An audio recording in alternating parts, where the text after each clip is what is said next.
Avant tout, posons le décor. La Russie, géant de l'énergie, se retrouve dans une situation presque impensable. Ses stations-service manquent d'essence pendant que des drones explosent au-dessus de Moscou. Deux images contradictoires, mais qui racontent la même histoire. D'un côté, des gens qui attendent dès l'aube pour 10 litres de carburant. De l'autre, la capitale figée, ses aéroports fermés, ses tours de verre fissurées. Et derrière ces scènes, une question dérangeante. Comment un pays assis sur des océans de pétrole peut-il manquer du carburant le plus basique? Le paradoxe est saisissant. Pas besoin de grands discours, sans essence, tout ralentit. Les récoltes restent sur pied, les ambulances hésitent, les camions se vident. Deux images, deux chocs, une seule question qui glace. Combien de temps un empire peut-il résister quand son essence disparaît et que ses murs de sécurité se fissurent? Vous allez voir, la réponse est bien plus complexe qu'il n'y paraît.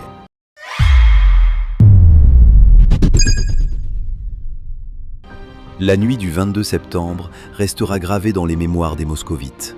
Ce soir-là, ce n'était pas une sirène d'alerte testée pour un exercice militaire, mais un bruit réel, brutal, qui a déchiré le ciel de la capitale. Moscou, la ville censée être la plus protégée du pays, s'est retrouvée vulnérable face à des dizaines de drones ukrainiens. Ce n'était pas un petit raid improvisé. Non, c'était une attaque coordonnée, pensée pour frapper plusieurs points en même temps. 9 zones de la capitale et de ses alentours ont été visées.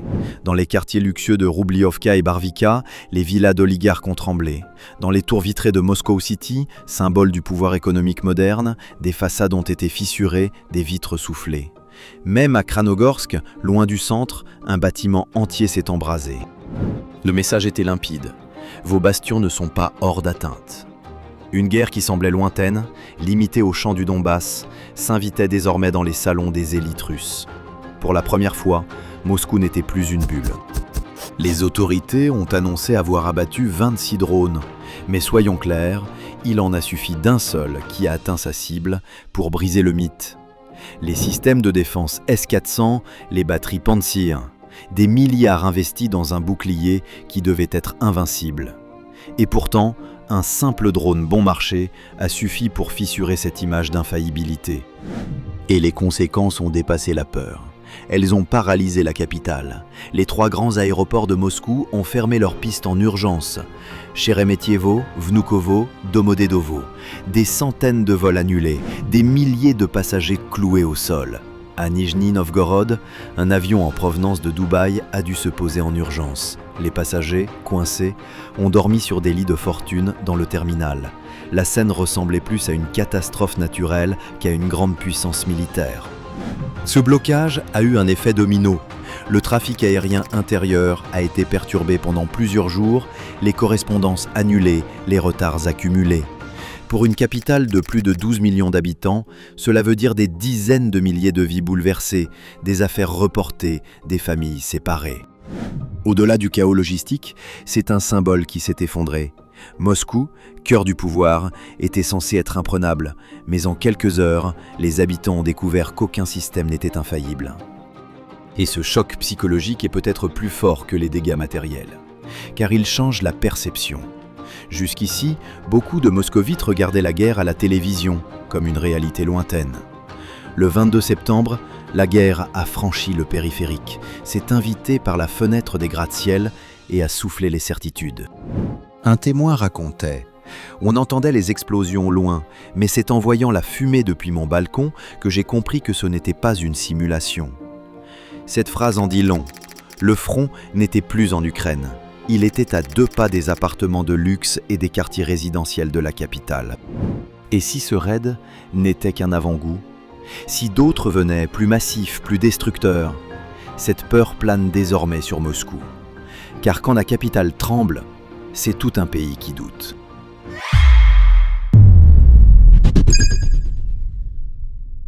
Pendant que les drones faisaient la une autre crise avançait dans l'ombre. Une crise moins spectaculaire, mais bien plus perverse. Pas de flammes dans le ciel, pas de missiles, juste des files interminables. À 5 heures du matin, partout en Russie, des conducteurs patientent pour 10 litres d'essence. 10 litres, pas plus. Certains en obtiennent moins encore. En Extrême-Orient, sur la côte de Vladivostok, jusque dans la Crimée occupée, les scènes se répètent. Stations fermées, files qui serpentent sur des centaines de mètres et parfois les fameux coupons de carburant. Comme un mauvais souvenir des années soviétiques que l'on croyait enterrés. Mais ce n'est pas seulement une gêne pour les automobilistes. Sans carburant, c'est tout un pays qui se grippe. Prenons l'agriculture. Septembre, c'est la saison des moissons.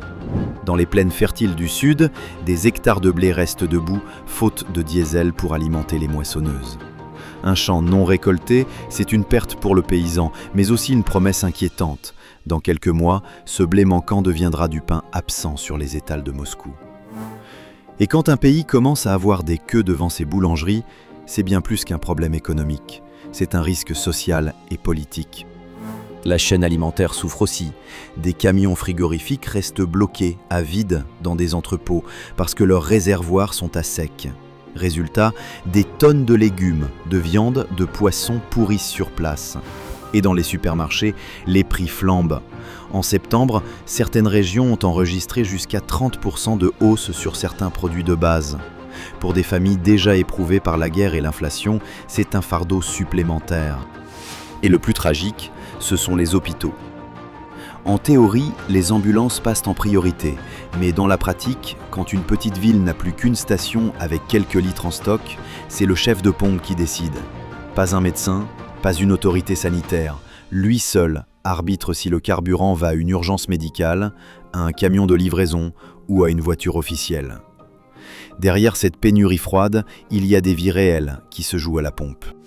La logistique, elle aussi, se retrouve paralysée. Un chauffeur de livraison peut perdre la moitié de sa journée dans une file.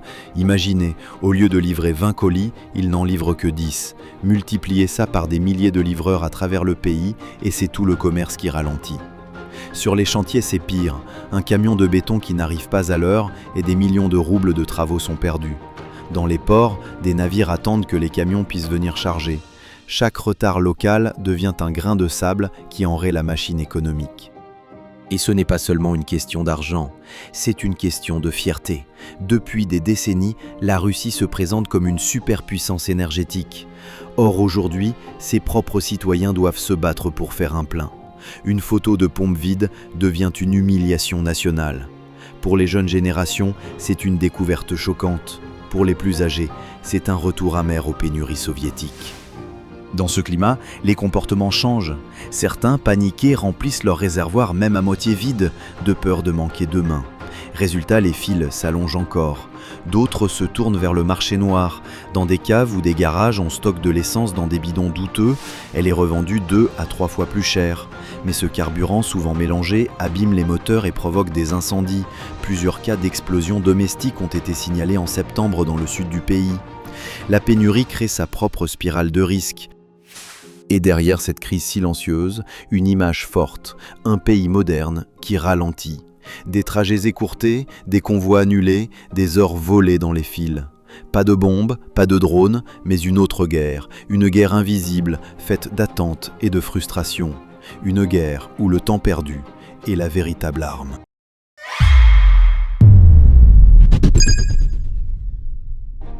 Sur le champ de bataille, il y a les canons, les missiles, les drones, mais sans carburant, tout reste immobile.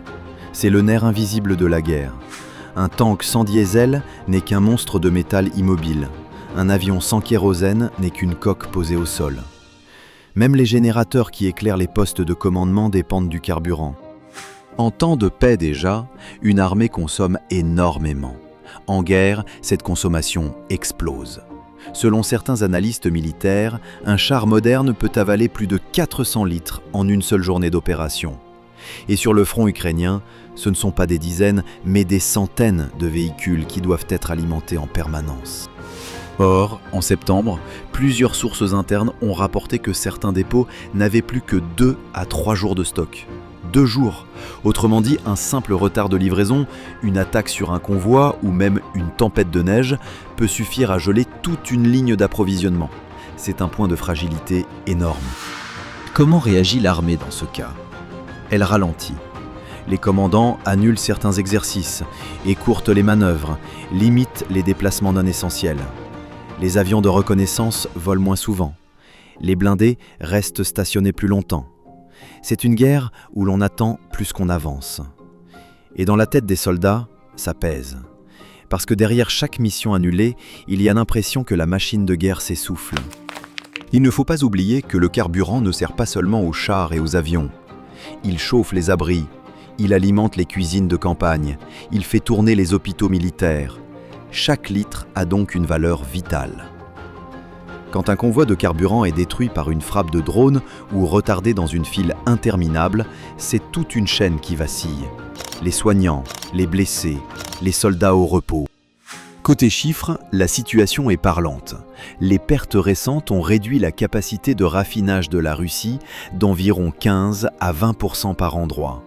Ça représente entre 600 000 et 800 000 barils de produits raffinés en moins chaque jour. Sur un mois, cela équivaut à 18 à 24 millions de barils envolés.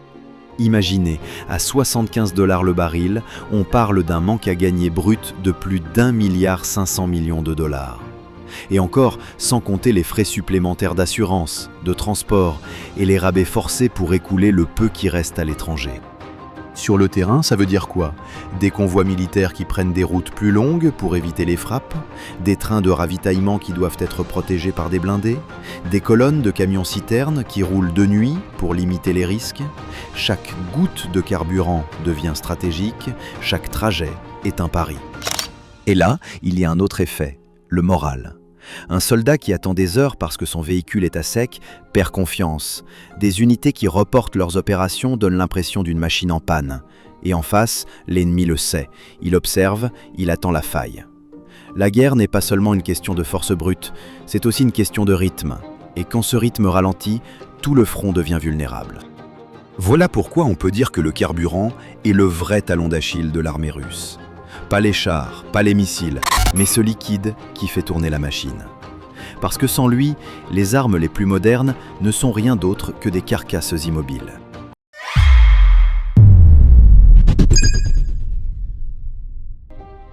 Si l'on veut comprendre pourquoi la Russie se retrouve à sec, il faut regarder où tombent les drones. Pas sur les champs de pétrole, mais sur les raffineries, les dépôts, les terminaux d'exportation. Autrement dit, sur la colonne vertébrale qui transforme le brut en carburant utilisable. C'est là que se joue la vraie bataille. Un exemple marquant, la raffinerie de Kirishi, près de Saint-Pétersbourg. En septembre, une attaque a provoqué un incendie qui a paralysé une unité clé. Officiellement, les flammes ont été maîtrisées assez vite, mais dans une raffinerie, éteindre un incendie ne suffit pas. Il faut ensuite tester les catalyseurs, recalibrer les automates, vérifier chaque ligne de pression. Dit autrement, un arrêt d'une nuit peut se transformer en plusieurs semaines d'immobilisation. Pendant ce temps, les wagons qui attendaient d'être chargés repartent vides et les stocks des régions voisines fondent comme neige au soleil. Et ce n'est pas un cas isolé. Plus au sud, le complexe pétrolier de Volgograd a été visé à plusieurs reprises. Les drones ont provoqué plusieurs jours d'arrêt avec des reprises partielles compliquées. Dans le bassin de la Volga, les raffineries de Syzran et Novokuibychevsk ont elles aussi été touchées. Ces deux sites sont des piliers du raffinage lourd. Quand ils s'arrêtent en même temps, c'est tout un couloir logistique qui se grippe. Les trains qui transportent l'essence ne partent plus. Les villes connectées à ces lignes voient leurs stations se vider en quelques jours. En Bachkortostan, dans l'Oural, c'est la pétrochimie qui a été frappée. Ici, les conséquences dépassent même le carburant. Quand une usine de solvants ou de plastique s'arrête, ce sont aussi les emballages alimentaires, les matériaux de construction et même certains médicaments qui manquent. On comprend mieux pourquoi les prix montent dans les supermarchés, même pour des produits qui n'ont rien à voir, en apparence, avec l'essence. La logique de ces frappes est claire, viser les nœuds, pas les sources. Une raffinerie qui tombe, ce n'est pas seulement une région privée d'essence, c'est aussi une chaîne de distribution à réécrire. Un port qui attend du carburant qui ne viendra pas, un contrat d'exportation annulé.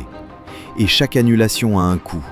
Dans les ports baltiques, par exemple, des navires ont dû patienter plusieurs jours supplémentaires, avec à la clé des frais d'assurance et de fret en forte hausse.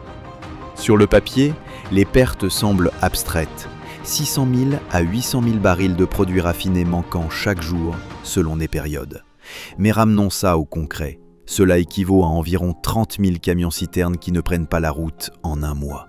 30 000 convois manquants, c'est une image qui parle. Et il y a un autre effet, moins visible mais tout aussi corrosif. La peur. Quand une raffinerie prend feu, les habitants des villes voisines regardent les flammes dans le ciel. Ils comprennent que même loin du front, la guerre peut frapper. Quand des employés doivent rester des nuits entières à surveiller des installations fragilisées, le sentiment de vulnérabilité s'installe. Une anecdote raconte beaucoup. Dans une petite gare de triage, reliée à une raffinerie attaquée, un chef d'équipe a confié à un journaliste avoir passé la nuit à réorganiser les wagons.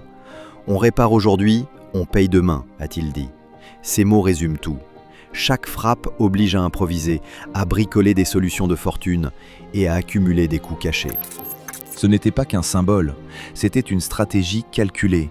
Frapper les raffineries, c'est attaquer le cœur de l'économie russe et ralentir l'armée sans tirer directement sur ses chars. C'est transformer une superpuissance énergétique en pays qui peine à alimenter ses propres stations-service. On a vu, la Russie fait face à une double crise qui n'a rien d'anecdotique.